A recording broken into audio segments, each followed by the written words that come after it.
Well, g'day guys, this is Life in the Peloton. I'm Mitch Stock, your host, and we are partnered with MAAP. MAAP is a company born out of Melbourne, and they've been propelling cycling forward since 2014.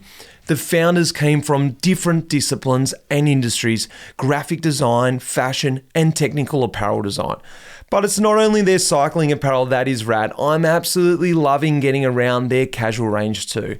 It's not only the designs, but it's the cut, the fit. They've absolutely nailed it.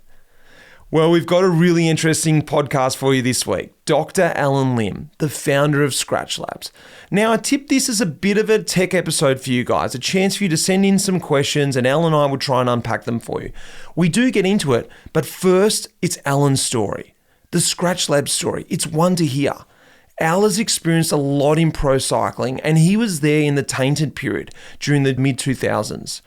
He was there on the ground working with Floyd Landis and then later Lance Armstrong.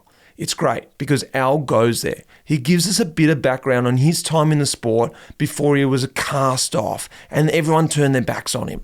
A dark time for him and the sport alike. But it's here where Skratch Labs was born. I chatted a little bit about them last year on the pod, and for those who are new to Life in the Peloton, I want to introduce you to a product I've been using made by Pillar. Pillar is a sports micronutrition company started here in Australia, developing products that intersect between pharmaceutical intervention and sports supplements for athletes. What this means is you all know electrolytes and carbohydrates. They're the things that get us to the finish line. Pillar's mission is to get athletes to the start line in the best condition over and over again. So what do I really mean by that? Well, I'm using Pillar's triple magnesium, and it has completely changed my sleep. Well, how do I know? I'm not really wearing any recovery devices or sleep aids these days.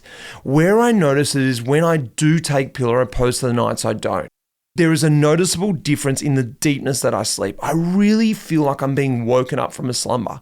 The weird thing is, I like to get up early in the morning and get some work done, and I'm very quickly feel energetic.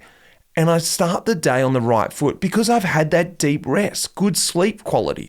Now, if you do wear sleep devices, watch and track your HRV and sleep scores. You don't need to take my word for it because the scores will tell you it does actually work. I've been taking it 30 minutes before bed each night, and I like to prioritize my sleep not only for my physical body, but also for my mind and my emotional body. If you'd like to try Pillar today, head across to pillarperformance.shop and use the code LITP for a 15% off your first order. Or for our USA listeners, head across to thefeed.com/pillar. Check it out, guys. This is a no-brainer. Good sleep, good recovery, and it's really simple with this triple magnesium. No tricks about it. Now, at the back end of this episode, we do get into some nutritional hacks for both you and me, really. I asked some questions that were sent in by listeners and some stuff I've been wanting to get to the bottom of. Now, taking care of your health isn't always easy, but it should be at least simple. That's why for the last 3 years, I've been drinking AG1 every day. It's just one scoop mixed with water once a day, every day, and it makes me feel really good. That's because each serving of AG1 delivers a daily dose of vitamins, minerals, pre- and probiotics, and lots more. It's a powerful, healthy habit that's also very simple. My daily routine consists of me getting up early in the morning, about 4:35. I know I'm absolutely crazy, walking down to the kitchen, grabbing my shaker, mixing up some AG1, and that's where I start. From there, I do some work. Once the kids get up, I help them with some breakfast and then get them ready for school. And then maybe even go out for a little bit of exercise in the morning. After all that, around 10 a.m., I grab something to eat. I just love starting my day like this. I really feel it neutralizes everything. It allows me to absorb the goodness that AG1 provides me, and then from there on in, it sets me on a great path for the day ahead. My energy levels are balanced, and I've got the goodness in to take care of the bits and pieces that my body may be lacking. If there's one product I would recommend to elevate your health, it's AG1, and that's why I've partnered with them for so long. So if you want to take ownership in your health, start with AG1. Try AG1 and get free 1-year supply of vitamin D3 plus K2 and 5 free travel packs with your first purchase exclusively at drinkag1.com/lifeinthepeloton. That's drinkag1.com/lifeinthepeloton. Check it out. Now, guys, finally, just before we get to this episode, I want to remind everyone who hasn't gone across and signed up for our new Pelo membership to get across and check it out. We have 2 tiers, the Echelon and the Doom line, to suit your needs. There's plenty of stuff on offer for Pelo members and lots more to come this year. One of the main features being a brand new series I'm doing with my old friend Swain Tuft called The Life in the Peloton Chronicles. Long format, no ads, no bullshit. We have 2 episodes over there already, so when you sign up, you're going to have plenty of listening to catch up on. Do it, guys. I'd love to have you across with me in the Echelon or back in the Doom line, whatever it is. Here we go, guys. Alan Lim and Skratch Labs.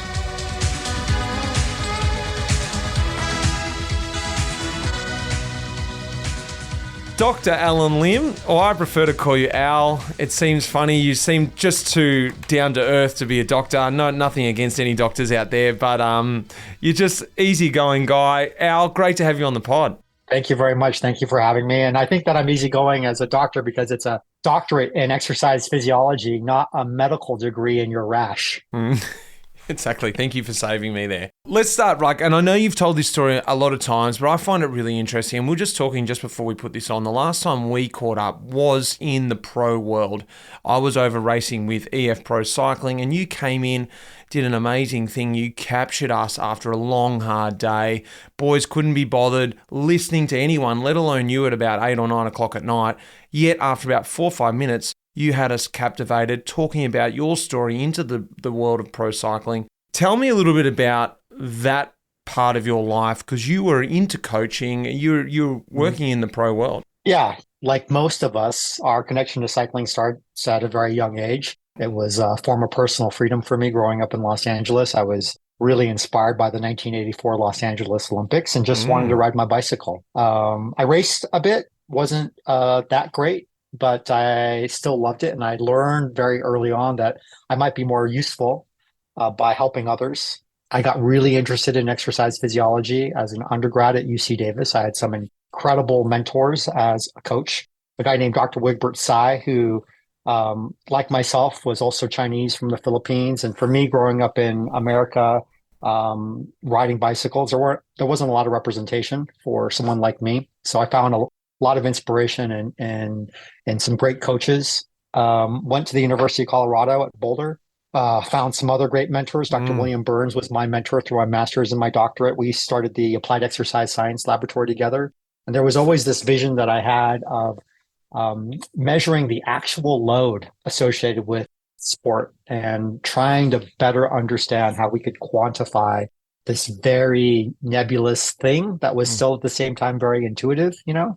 I wanted to measure it. I wanted to have some level of accuracy in measuring it. And so I worked with a group of engineers, Gerhard Pawelka and Jesse Ambrosina, and the Power Tap was born, which was the first commercially available power meter in the US. And it was a rear hub power meter that was later sold to the Sarah Cycling Group, bought by a guy named Chris Fortune. And Chris Fortune, he kept me on board and helped to fund my doctoral work around using a power meter, not just as a way to understand pro cycling, but to understand this fundamental relationship between an athlete's training load and their adaptive response. And so there was this fundamental basic question that I had around how we adapt and adaptation. But after I graduated, you know, as most people do, having helped bring in this new profound technology and receiving a doctorate, I moved back in with my mom and, you know, had a lot of time to think about life and hit golf balls out of her front yard into the park across the street. And then one day I get this call, kind of out of the blue, and it was a call from a rider named Floyd Landis. Oh, yeah. And he had just broken up with Lance Armstrong, who he was previously best friends with, and he was off to lead his own team at Phonak. And he commented that word on the street was I wasn't doing much. And I took a lot of offense to that because I still had a whole bucket of golf balls. And he asked if I wanted to help him win the Tour de France. That's a really crazy question to get asked. How did he come? How did he come to you? Like, how did he make that connection? Were you in contact in that world at all? Or yeah, he came to me through money. You know, as most people do in this world. He was being sponsored by Power Tap, right? By the Sarah Cycling Group. And as he was looking to how he would construct his future as a team captain of a pro team, I guess the reference was made that I was someone that might be able to help, that I was at least, if anything, a good thinker. And I had previously coached a lot of pros. I had coached Michael Berry, Dee Berry. I coached, young pro women's cycling team that was sponsored by Celestial Seasonings. I'd coached at the collegiate level, and I had coached as a resident coach for the U.S. Cycling team at the U.S. Olympic Training Center. So, I had some Palmares, not huge ones, but enough that people trusted me. I had also grown up with a generation of riders like Freddie Rodriguez, Antonio Cruz, George Hincapie.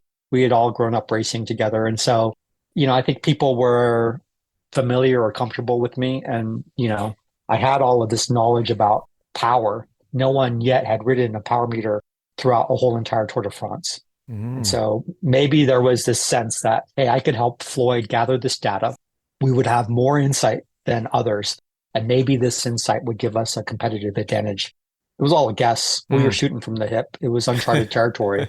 I remember going down to visit Floyd, and he had asked me, how do you think I'll do at this year's tour?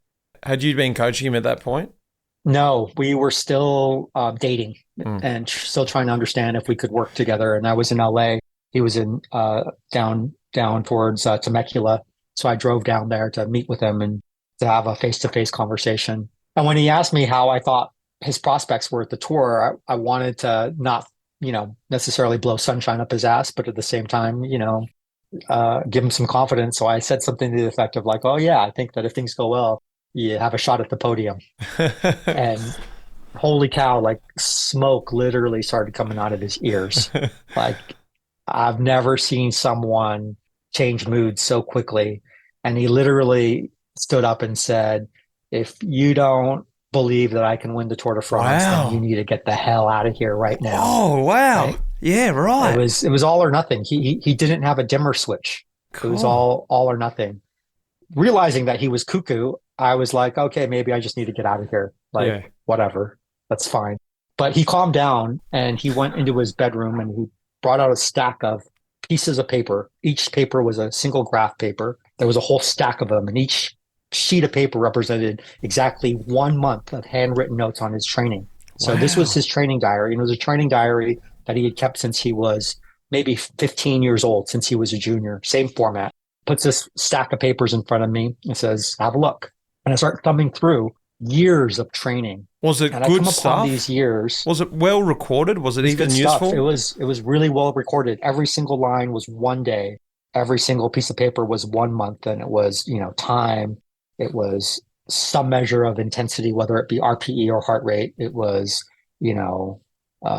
where he was, a description, etc. It was enough, right? Nice. And really, you need to know time. You need to know intensity. You need to know frequency. You need to be able to describe or see a pattern, which means that a little bit of data every single day means a lot more than a whole lot of data on one single day. Right? You can start to paint a picture. Totally. Awesome.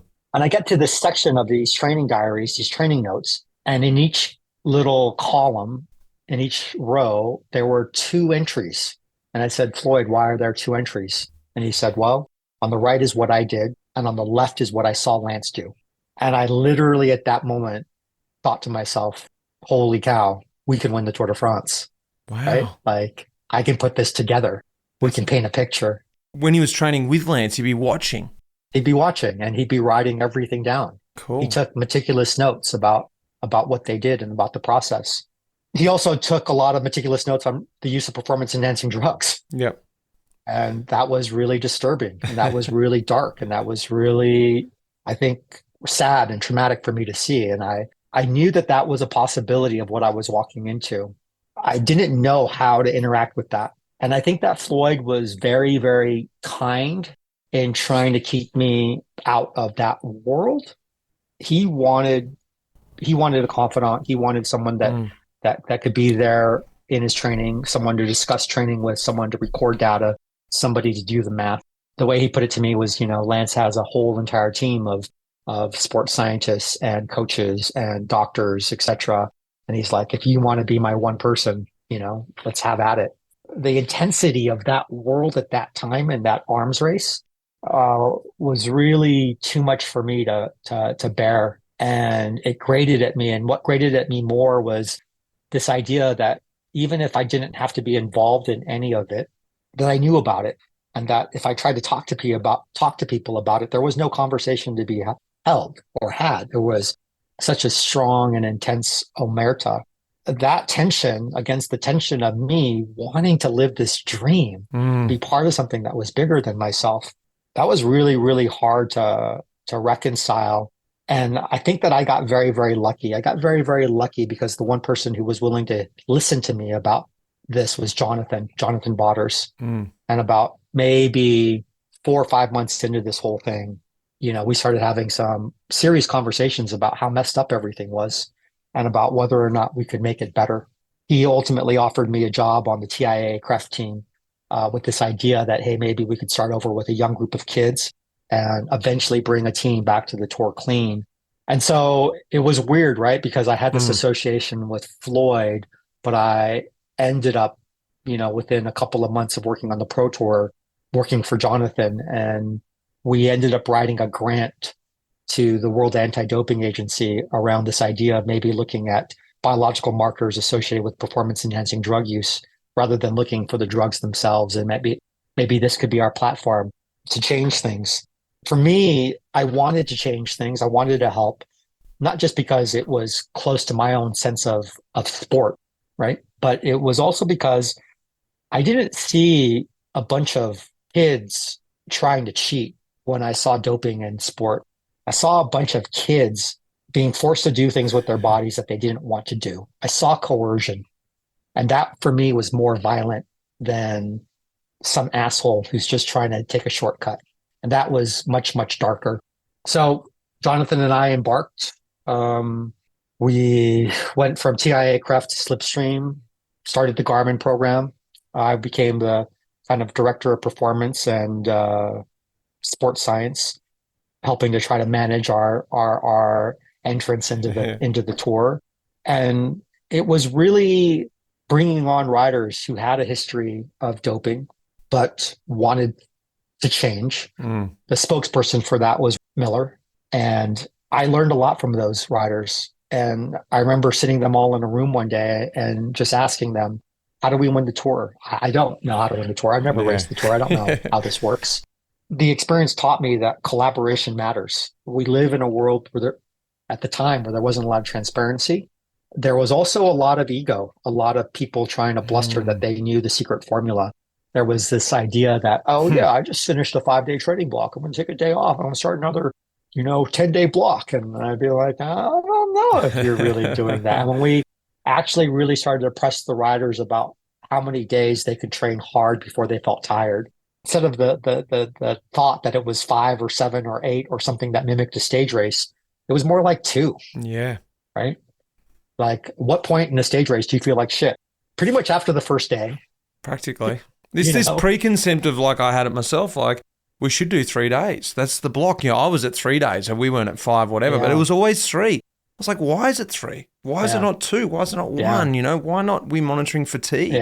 Yeah. I mean, if we're pursuing excellence here, there's not necessarily going to be a linear path. Why don't we actually just listen to what is happening in our bodies, quantify that, and then put the picture back together? Because by the time we get to the racing, everyone's probably going to be in the same boat. So we're just all kind of, it's all some race to the bottom, right? Yeah, we had some really great times, some really great years.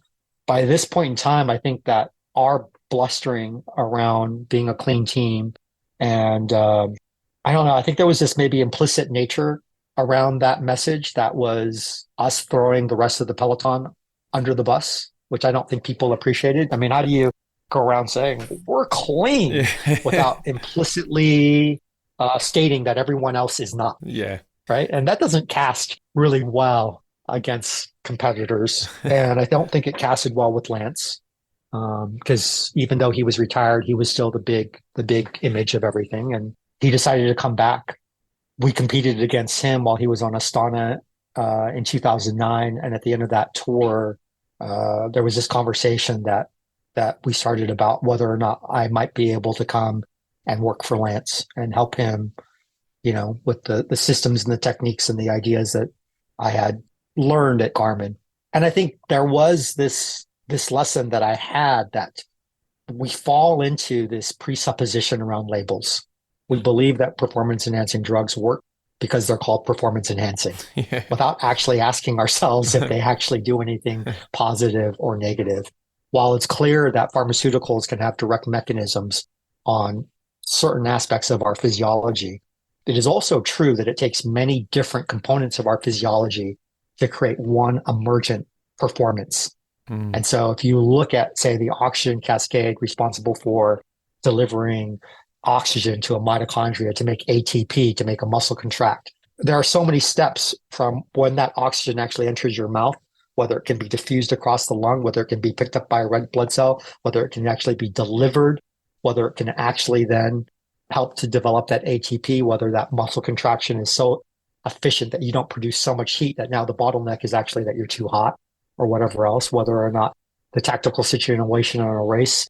I mean, it just goes on and on and on. It's not a direct correlation. Yeah.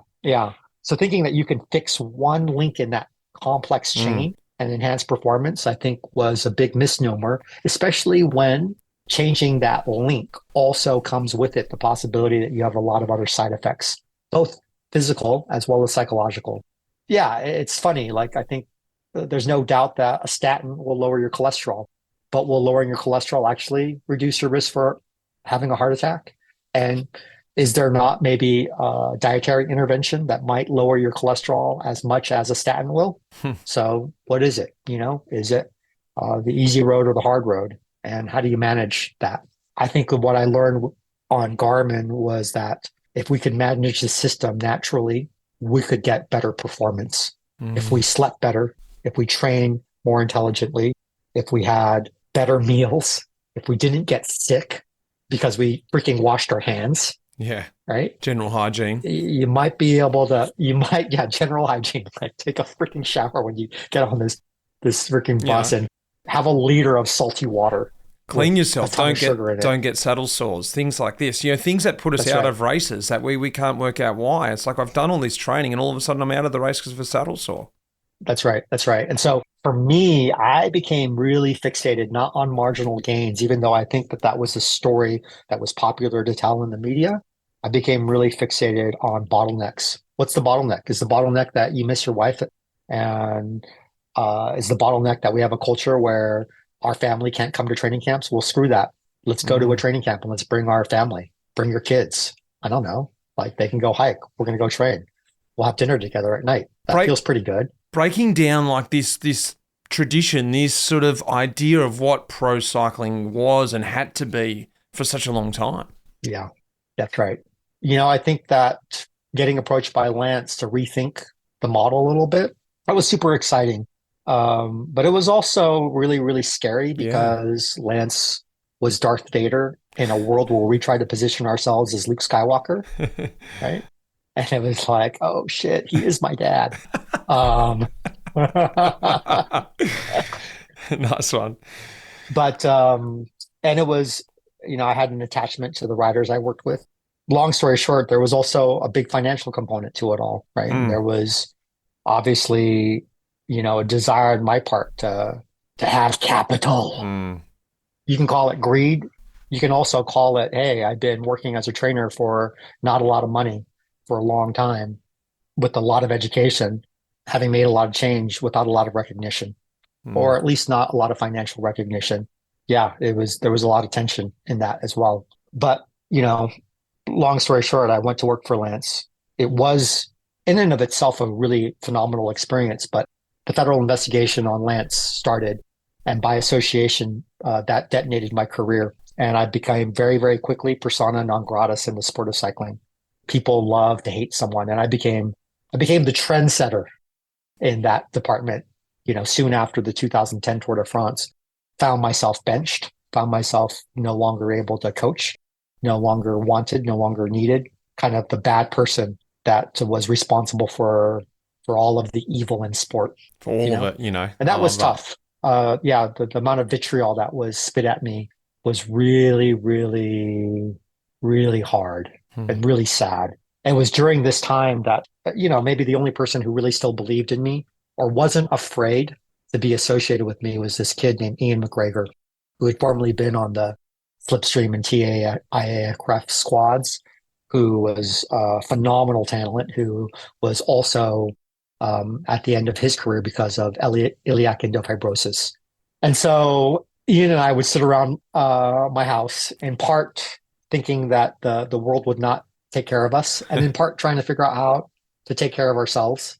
At the same time, athletes I'd previously worked with were calling me saying, "Hey, I know you're not in a good situation, but would you make some of that sports drink you used to make for us, that secret drink mix?" And initially, it really was off-putting, this request, because it was a chore. It was tedious to make, but I didn't have anything to do, and I still had this desire to be useful. And so Ian and I would start making the sports drink and send it off to our friends, and everyone called it the secret drink mix. I didn't know or think that it could turn into a business, but I think Ian really believed that it could because it had really good margins, as he put it. And one day we get this, call from a competitor. I mean, we weren't even a business, but a company that was making sports nutrition products. And they said, "Hey, word on the street is you have a really great secret drink mix, and we'd like to, buy it from you. Word on the street is also that you're in a lot of trouble right now, and that maybe we can help take care of all of that. Maybe we can make you a millionaire overnight." I was like, "Yeah, But absolutely. Send me a contract." how could they come to that? How would they know? They must have looked into it and just knew it was that good. I think that as soon as you tried the product, you knew it was better than what existed. I think if you were close to sport. Can we rewind back to where it actually originated from? The initial, because I know this story roughly around before, because like you said, there was the demand for it when you got back. But where did it actually come from? Yeah. It came from riders that I worked with getting GI distress. That's basically it. It came out of butt pee. One problem leads to a solution. When you're over in Europe, just going, you know what, I'm on the ground with these guys. I can see it, feel it, hear it. Everyone's just going, we need something different. Yeah. I think my career is built on listening to complaints. My career is built on listening to athletes whine and trying to figure a way to listen to them in that complaint, to try to understand if that complaint is real or not real. And if it is real, how we might easily and practically solve it. When athletes were complaining that they didn't like the taste of a sports drink, sometimes you just have to deal with it. But when they would complain that they would have gastrointestinal distress and they would have exercise-associated diarrhea with that, now not perform, hey, how complicated is the sports drink? It's a little bit of sugar. It's a sodium profile that matches what you actually lose in your sweat. And it's something that makes it taste palatable because putting salt in a drink doesn't taste all that great when it's really hot, especially. I started running experiments with riders, first by just making drinks and adding more salt to them and tinkering and, whatever, mixing and matching products from other companies, learning as much as I could from what was out there in the ecosystem. And then we realized that these drinks weren't really working because we would weigh athletes before and after exercise, and they would almost always be underweight. They would always still be dehydrated. And so there was this idea that I think every coach had was, hey, you're not drinking enough. You need to drink more. And this mandate to tell them. But very much the athletes were like, look, dude, I'm not thirsty. What do you want me to do? My body is not telling me to drink. And instead of saying, well, you're wrong and you're not in touch with your body and you don't know how it works. And I'm the expert here, so I will tell you when it's a poop or a pee, right? Like, I'm not in their bodies. I don't know. And as I started really listening to them, I realized that they were right. They weren't drinking because your thirst mechanism is driven in large part during exercise to maintain electrolyte balance, to maintain the sodium concentration in your blood. And if you've just lost a bunch of salt, your thirst mechanism is not going to let you drink water at a level that will replace all the water you've lost if you don't also replace the salt. You'll stop drinking when the concentration is normal, when you're at electrolyte balance, even if you're still underweight, because there's not as much salt in the system. And the epiphany was, I can't tell these riders to drink more. I have to put more salt in their drink so that they drink more.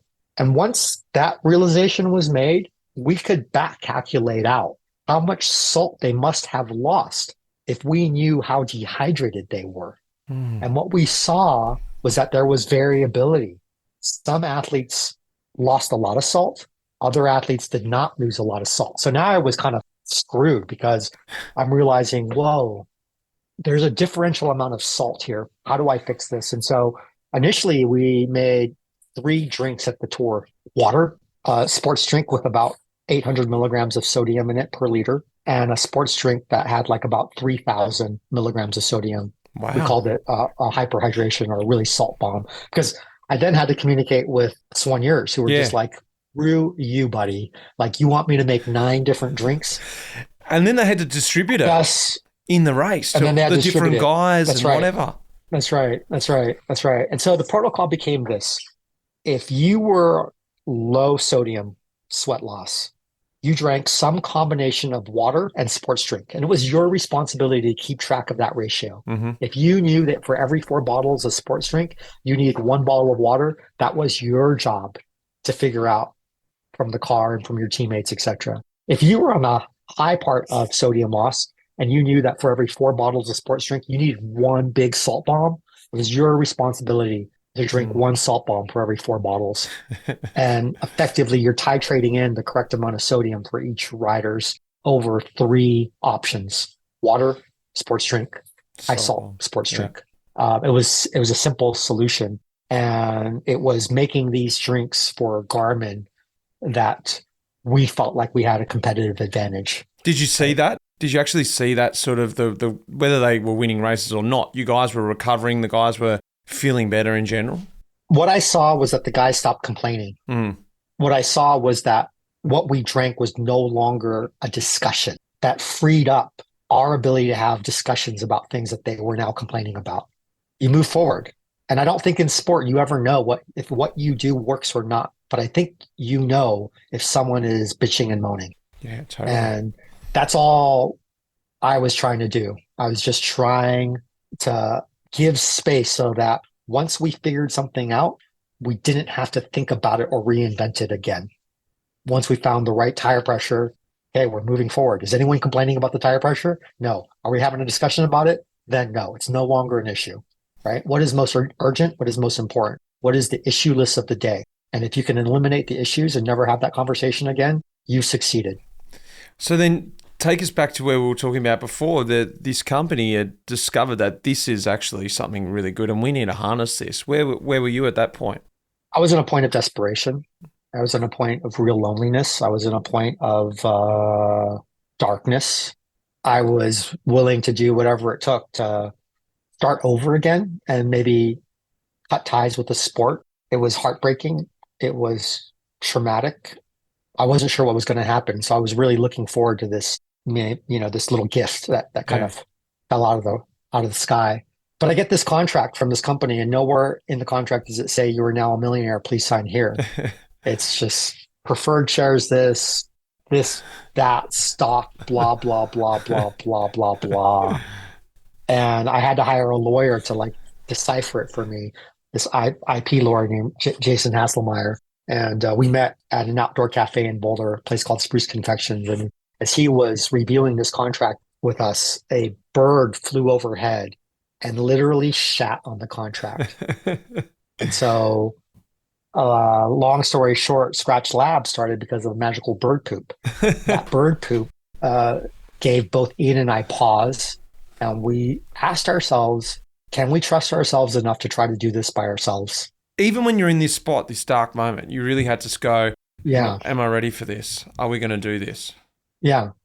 Can we try? Yeah. Can we try? And we decided to just try. And I flew up to tell this company that we weren't going to do a deal.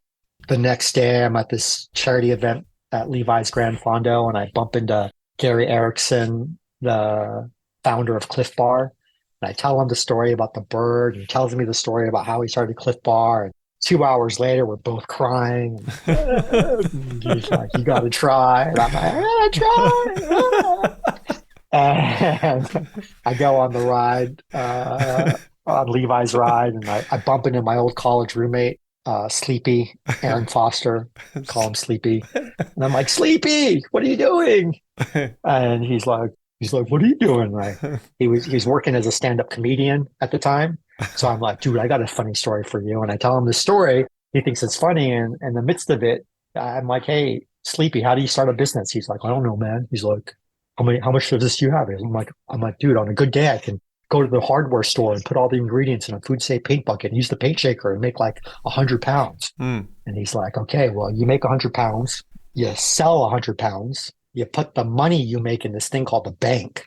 Then you take the money from the bank and you make more product and you repeat until you make more and more product. And then he looks at me really seriously and he says, but there's only one rule you can't break. There's only one rule. And that rule is you can never spend more money than you make. And I was like, Aaron, you're a freaking genius. You want to come help start this company? He was like, yeah, sure. And he drove out the next week to move to Boulder, and Aaron, myself, and Ian, we started. And we started very, very humbly. We started with this idea that we wouldn't spend more money than we could make. And we didn't know what the rest of the business rules were. And so we largely, walked around in the dark and tried to use our common sense. 12 years later, we're really proud that we've always been profitable. We've grown every single year we've been in business, average of about 20% year over year growth. I found a way to maybe divorce myself financially from the need to take money from athletes, at least for coaching. Was it fun in the beginning there? Like I use the word in a garage, in a shed, I don't know where you were doing it, but was it sort of what you needed at that point in time, like you said, just to be back working with old mates, just brewing up some mix, in the shed and just sort of working together? I think life got really small and, very easy to understand, because what I needed at the time was I needed friendship and I needed these two guys, Aaron and Ian, to believe in me, and I needed to believe in them. I needed some reason to get out of bed, not just for myself, but for others. So it was really powerful, right? Because what saved me was not starting a company. What saved me was friendship. What saved me were these two other guys who were also willing and wanting for something better. And this is where the three of us came up with the name Skratch, because we very much all found ourselves in a place in life where we were starting over again, where we were starting over from scratch. And we needed to believe that no matter where you find yourself in life, you can start from scratch. I was going to say, that's what I also love about the name. I didn't know the exact origin of the word scratch, but I draw a lot of different correlations to that name because of your product. Gives me a different feelings to it. The food feels like it's made from scratch. You need to start from scratch when you're starting with your diet. That's right. I guess a question I've got for you is around athletes, all the athletes you worked with, and that's why I wanted to get the backstory of the coaching, of the time on the ground with athletes, because I guess over your time, have you needed to sort of reframe with athletes their relationship with food and just sort of help them understand again, whether it's from a performance side of things, in terms of fueling correctly, or whether it's from a real food side of things? Because I think there's definitely this scope of you need to fuel properly around sort of, limitations, disorders, body dysphoria. But there's also this other side of things where I feel like people are just very prone to go to, products that are just made, like gels and bars. And that's, if I'm performing well, I have to be eating this processed food. So this idea, this relationship, how about that for athletes with you? I think that's all I was doing on the Pro Tour is I was reframing, and I was trying to reframe, what athletes were hearing from one another. I was trying to reframe what athletes were being marketed.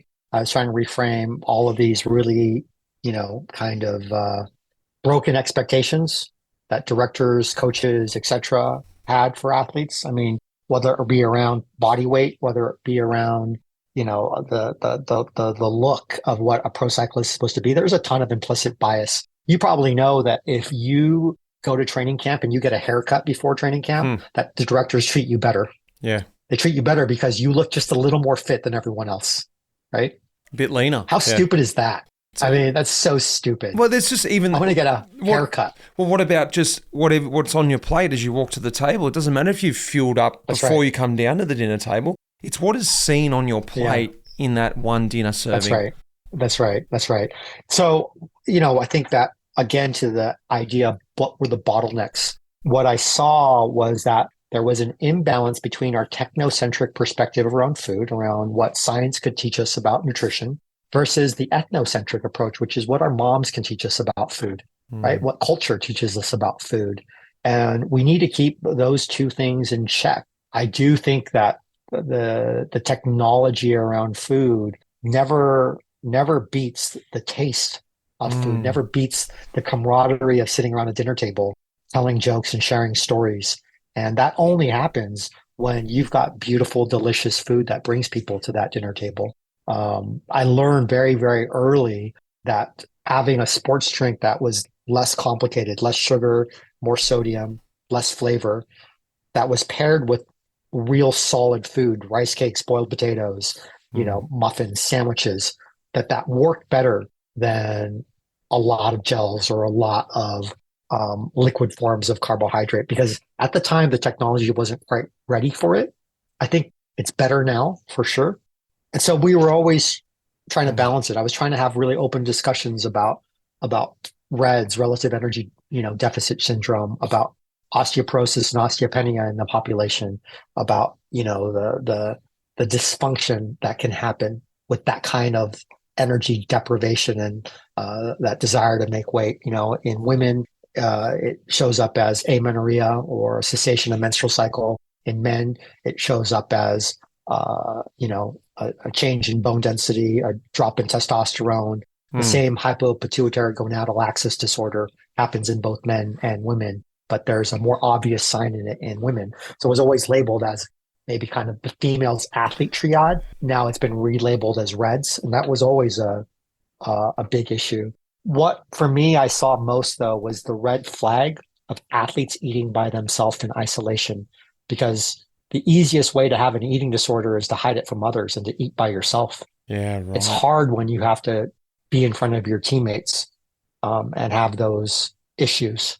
They were hard conversations. They're still hard conversations to have, but they're conversations that have to be had. They're conversations that you cannot shy away from in the competitive milieu of sport.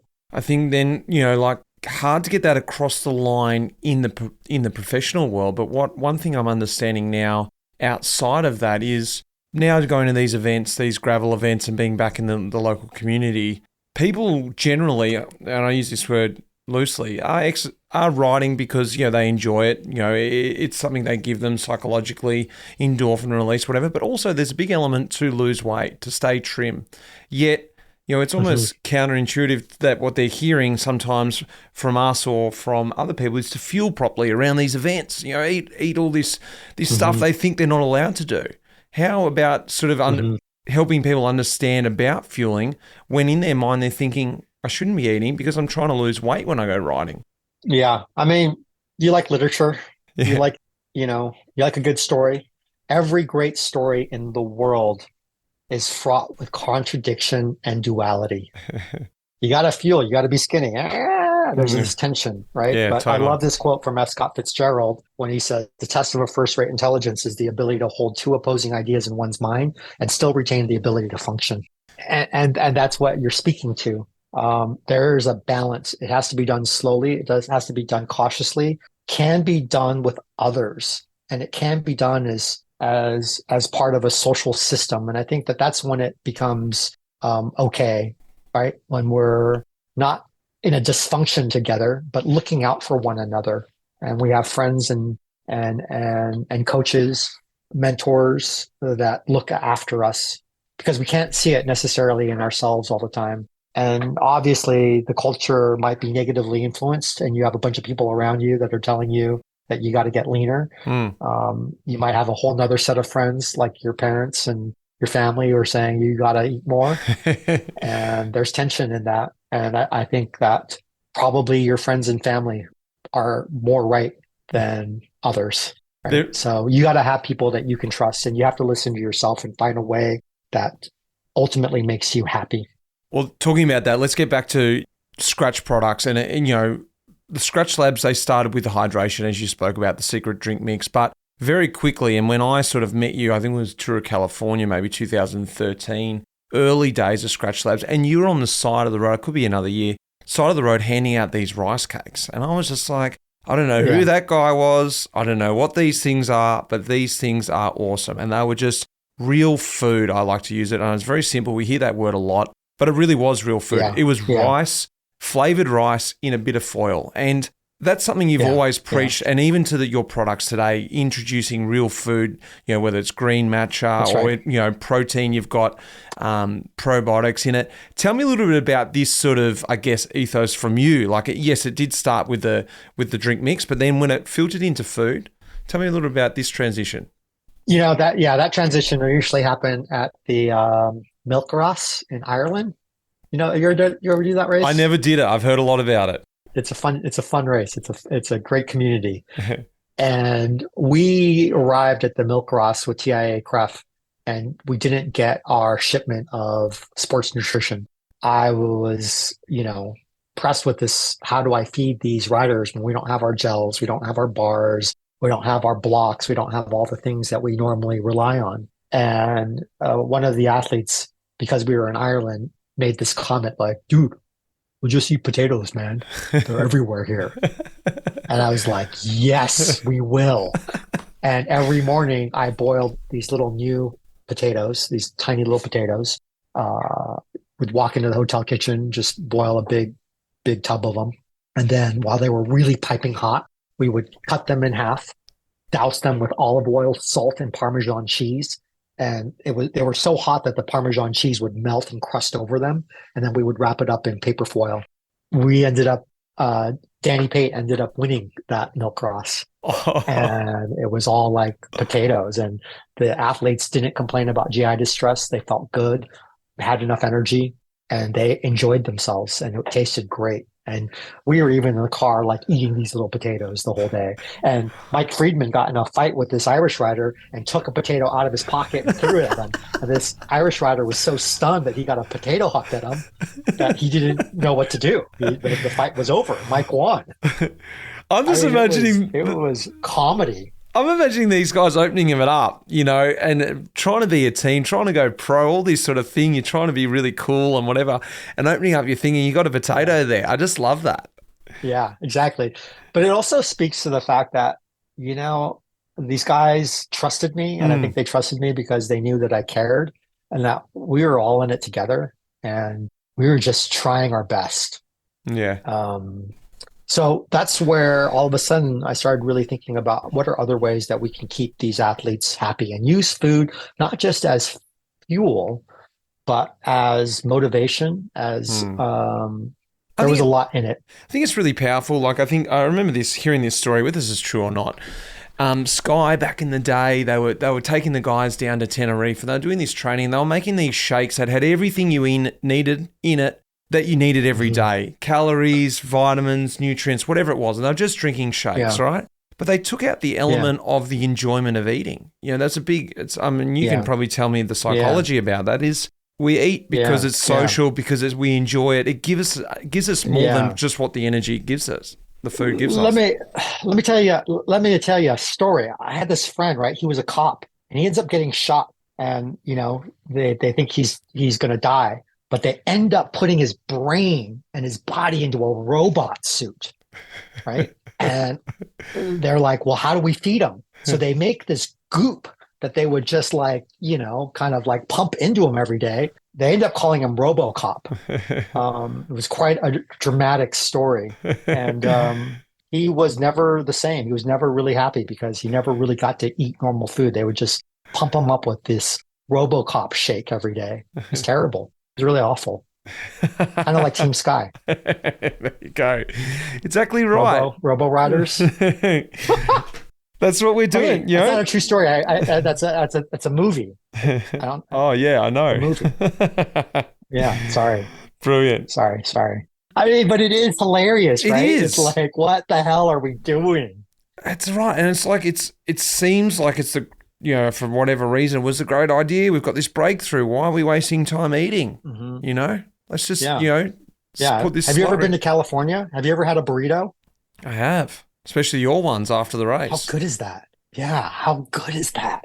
Oh, yeah. There has to be this balance between, I think, food as culture, not just food as performance. But there are real roots in that food as performance. I mean, in America, that really started with Buckminster Fuller, this guy who really believed that we were going to starve to death because the population growth in America was exceeding our capacity to farm food. Mm. And so we needed to understand things like energy expenditure. We needed to find the caloric value of food. We needed to find the caloric cost of hard work. And we needed to build systems, industrial systems, so that we could provide enough calories to feed a growing population.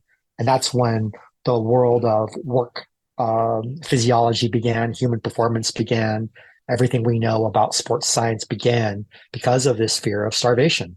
Look, I've just seen how long we've been chatting for, and I could just keep talking like this, but I've got a few questions I wanted to ask you. I've got them written down.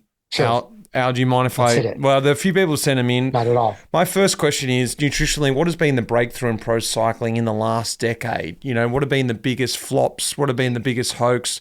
In your opinion, it's come a long way, and I really feel like you were, as we've just heard about it, it's one of the ones to change what we think about nutrition, the way we go about it in pro cycling anyway, but I think in general in sports nutrition.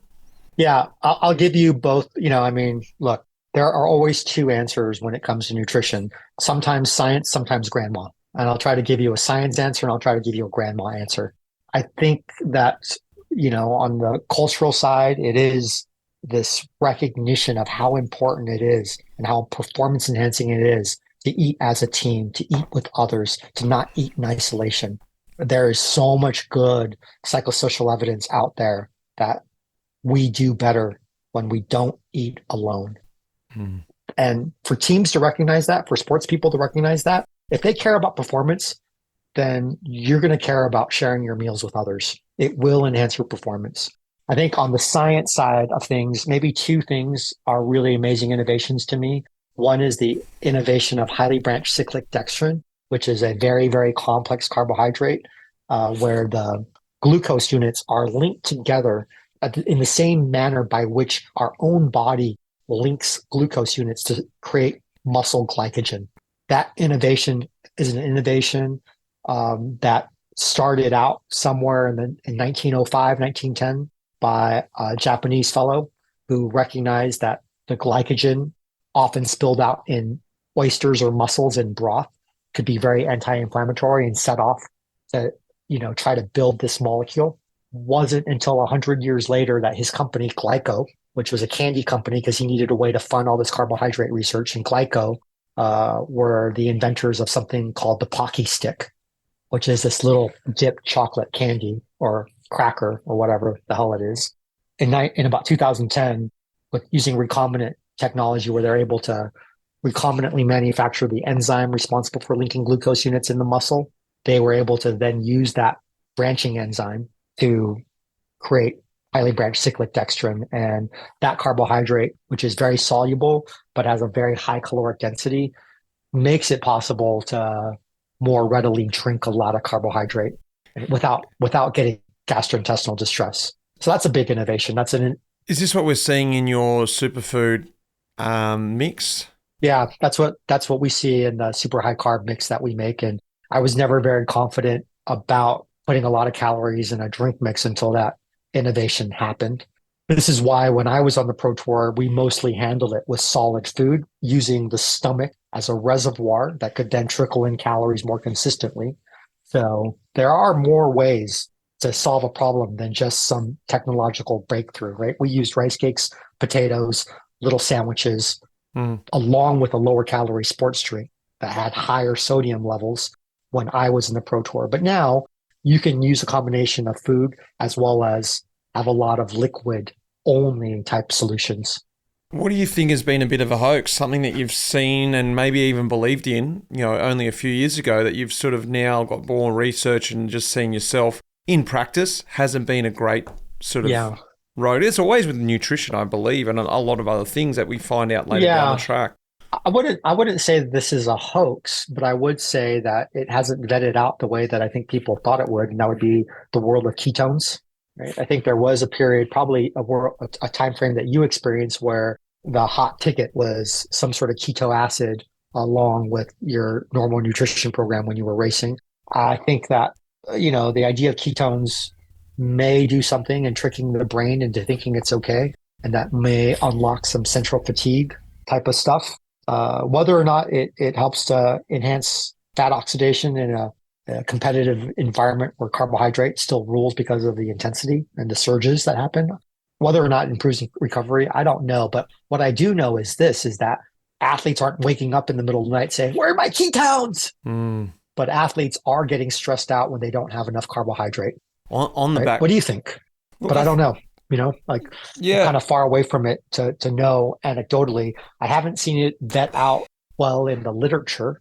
We remain open-minded. Look, I think in my own experience with delving down that road before synthetic ketones were around was sort of pushing the limits of a low-carb diet and trying to race to the elements of that. And then being reintroduced to a high-carb diet and understanding, hang on, I was underfueled for about 5 years in my racing career, and holy hell, I actually feel good again. So that was a weird sort of wave that nothing new was invented, but just our mindset changed, and all of a sudden it felt good to have carbs again, because it felt like I was cheating myself if I fueled too much in training and even in races that weren't that important. I was underfueling, heavily underfueling. Yeah. God, you realized that you were really in love with carbohydrate, and you finally went back to her and you said, "I love you. Will you marry me?" That's a great love story. What about exercising fasted? People are wondering, is it good for burning fat? Is it good for losing weight? What's the pros and cons of doing that? I think there's good evidence that fasting and intermittent fasting can be good for longevity and good for your overall health. I think that from a performance standpoint, maybe periodizing some fasting may do things, but if you're going back to like the high intensity and you're going back to the idea of performance and winning, I don't think that it's beneficial. And I think that it puts you at risk for compromising your immune system and getting sick. And so for me personally, I wouldn't risk that with a elite athlete, because I don't want to be responsible for them getting sick and being immune suppressed and being fragile.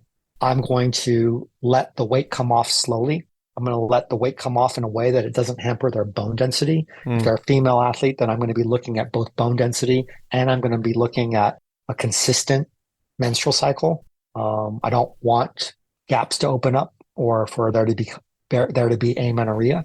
We're going to protect the franchise, which means we're going to protect health first. And we're going to take our time, because I don't know if you know this, but the ox is slow, but the earth is patient. Or the earth is slow, but the ox is patient, or something like that. I didn't know that. Yeah. You're wiser now. We did skip over it a little bit before, but I'd love to hear why you decided to introduce certain things into your products. Just two, for example, green matcha tea and probiotics in the recovery drink, something that was my personal favorite. And a little bit of maybe a little bit about your recovery drink, because I think this idea of a recovery drink is not often used. It's more of a protein shake, but actually your recovery drink is more than that, and how that was developed. Yeah. Our recovery drink was developed to try to help endurance athletes resynthesize glycogen as quickly as possible, which meant that you had to sugar bomb them, which meant that you had to create an environment where blood glucose was, spiking so hard that you got a big insulin response. All the things that give you diabetes enhance glycogen resynthesis. And so context with that drink really matters. If you're not an athlete, if you're not working your butt off, if you haven't burned a lot of calories, if you're not glycogen depleted, find yourself next to a taco stand, you probably don't need it, because you're going to get a taco. But if you find yourself in a situation where you don't have options and you want to maximize glycogen resynthesis, then a couple of things have to happen. You have to maximize the time frame that you have. So you need to do it immediately after exercise, because you're expecting to perform in some maybe 20-ish, 18-ish hour time frame. The other thing is that post-exercise, your muscles are really sensitive to insulin and may, in fact, if you're an elite athlete, be able to uptake glucose on its own still. And so when you eat in that window of time, you're going to push more of the calories that you consume into the refrigerator where it can be stored as useful fuel, then push that into fat cells or the freezer where it's going to be harder to tap into. And in sport, what we're really trying to do, especially if you're talking about that fat to lean muscle mass balance, is we're trying to make sure that the calories we give athletes go in the fridge, not in the freezer. And that has a lot to do with what is insulin sensitive. If I don't exercise and I release a certain amount of insulin, which pushes the sugar into cells, that insulin is going to push that sugar equally into all my fat cells as well as my muscle cells. But if I just exercise and those muscles I just use are more sensitive to insulin, then those calories are more likely to go into those muscles than into fat cells. Is there a time? Is there a time? Fuel the parts that have been used. Is there a time frame post exercise that sort of window is open? Yeah, probably from the cessation of exercise up to 2 hours, with the optimal being within the first 30, 45 minutes or so. And it's about glucose, not necessarily about protein in that time. It's about probably a 4-to-1 ratio of carbohydrate to protein. So it's a combination of glucose with a little bit of protein, not a lot of protein. Protein is still needed as a substrate that can also push into cells for remodeling of tissue, which is important. And for some reason, glycogen synthesis is enhanced when there's a little bit of protein. And I don't know if that's because it takes the edge off of the system as a whole. I don't know what the exact mechanism for that is. I just know that that ratio does better. But, drink a Coke, Well, then tell me about green matcha tea. Like, you don't often see that in many products. It's always about, lemon lime and, raspberry this and that. And suddenly we see, well, I saw anyway, green matcha tea being introduced. And initially it was a bit of a turn off. I thought, I don't know about this. But once you get your head around it, it was really lovely. I loved the taste. It was something different. Why did you decide to introduce that? For me, it was the same reason. It's the same thing I tell all the ladies. Like, just wrap your head around something that's a little different, a little more Asian, if you will. You might be pleasantly surprised if you break those old habits around what caffeinates you. For me, I think it was largely cultural more than anything. I think that it was also kind of this idea that we are very much a caffeine culture in cycling, and that after the morning coffee, by the time I might be getting out for an afternoon ride, I don't really want to have another cup of coffee, but I might want to wake up a little bit from the afternoon doldrums. For me, I tend to exercise in that 2 to 5 p.m. window when my brain isn't good for anything else. And it's nice to have a little bit of stimulant. I like the taste. It was a preference. And I think I don't get too many of these, like, just because I want to. Yeah, nice. Flavors. But that was definitely just because you want to. And it did for me also give an ability to talk to all of the really unique phytochemicals that we find both in fruit and tea and how they're important. Even coffee. There's this whole litany of phytochemicals that we don't really yet understand that we get from whole food nutrition that goes beyond just carbohydrate, fat, and protein. Where are we going to see Skratch going? You're always bringing out interesting stuff that we don't see around in the general market. I haven't seen a Skratch gel brought out, and is there a reason behind that? It's something that I would love to see you reinvent and do something really good with. Yeah, I think I'm close to that. I'm close to that because of the advent of cyclic dextrin, because of what we learned from this super high carb product, that I finally feel confident that that's something that we can do. But what I've also learned as a business person is to balance how fast we do things and to go slow and to take our time, because everything we do is done based on our own profit investment. It's not done because of external funding. And so we've got to save our pennies to get the manufacturing right, to be able to do a product like that justice, because a product like that is not just about the type of carbohydrate and the sodium and the amount of water and the viscosity. It's also about, can you afford the film? That wraps the stuff? Can you make the package work? Can you do all these other things that could be bottlenecks? So we've been ultimately patient about that. But I hope there's something on the horizon for us. We continue to tinker on it, but no promises, because we have business to maintain in the meantime. And we won't produce something unless we know it is actually better, which also means that I've got to find athletes to test this stuff with and to make sure that they don't complain and, that there's silence. There's that nice pause. For me also, I've been working on other problems. And the big problem that I see right now is how do we disconnect our need for water, carbohydrate, and sodium from one another such that any given athlete can think about those three needs independently of one another? How can I just think about how much carb do I need? How much water might I need?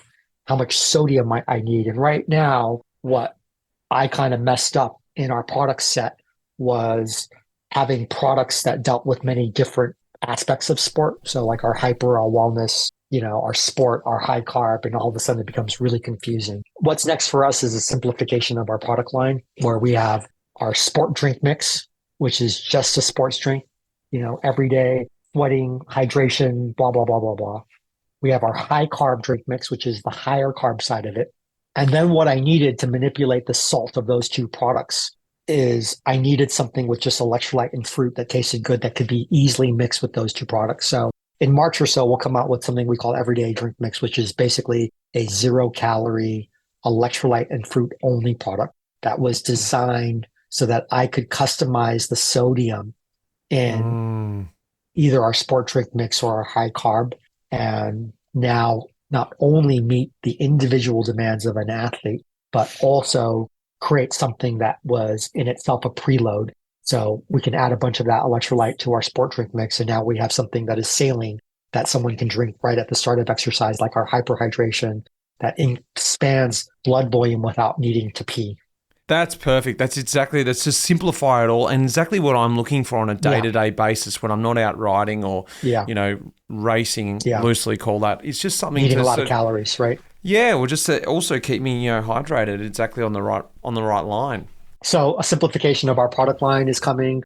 We're eliminating a bunch of the excess SKUs because now there's a way between our sport drink mix, our high carb drink mix, and this electrolyte to recreate anything that was previously in our ecosystem. So I'm looking forward to that. And that will give us, I think, continue to push the envelope on what it means to sweat on purpose. Al, it is always fun catching up with you, and it's been way too long, and I'm going to enjoy trying to pick your brain again very soon. Thank you very much for the time. I hope everyone enjoyed that. Thank you.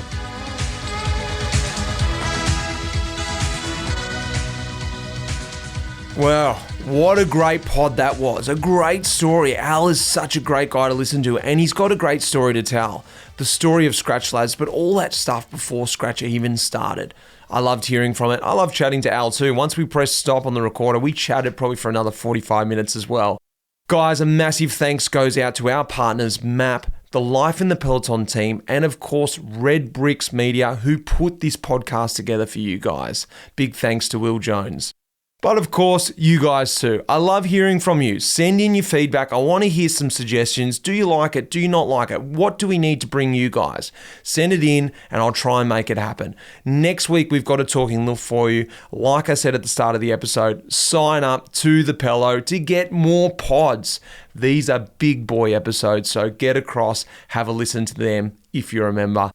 We have got big news coming. Dropping at the end of this week is the opening of the early bird tickets to the specialized Dirty Docker, the Life in the Peloton's inaugural event. It's going to be everything: gravel, cross-country running, cyclocross, plus a fiesta. The Saturday night festival is going to be something to experience. It's all in the hometown of Lancefield. So if you're overseas, book your flights now. Get yourself over here. That'll be in October later this year. The early bird tickets are dropping this Friday. First 100 people will get an early bird price. And after that, we're going to cap the numbers this year because I just want to keep it close and tight. So get across, make sure you get yourself an entry. I would love to see you at the very first Life in the Peloton specialized Dirty Docker. I'm excited about it. You can hear it in my voice. Lots of planning's going into this, and I can't wait to get this up and rolling. Guys, I've been chatting long enough.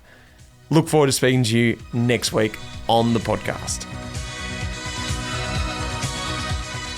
That iconic music in this episode was composed by none other than the legend, Pete Shelley. Cheers, mate.